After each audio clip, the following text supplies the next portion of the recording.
పూరా లోకల్. నేను మొన్న నా నియోజకవర్గం సిరిసిల్ల పోయినా. ఆడికి పోగానే ఒక మా వాళ్ళందరూ వచ్చి ఇట్లనే ఎలక్షన్ ఉన్నది కదా మాట్లాడుకుందామని కూర్చున్నాం.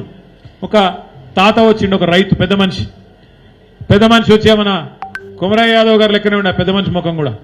ఆ పెద్ద మనిషి వచ్చి అడిగిండు, ఏం బిడ్డ బాగున్నావా అన్నాడు. నేను బాగానే ఉన్నా, మీ సంగతి ఏందని నేనన్నా.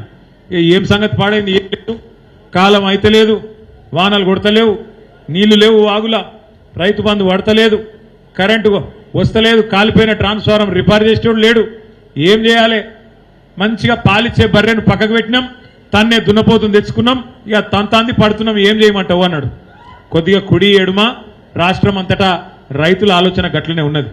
పాలిచ్చే బర్రెను పక్కకు పెట్టి ఎగిరి ఎగిరి తన్నే దున్నపోతుని తెచ్చుకుంటే మన తన్నకుండా ఊకుంటుందా? దాని బుద్ధి మారుతుందా? దున్నపోతుంది.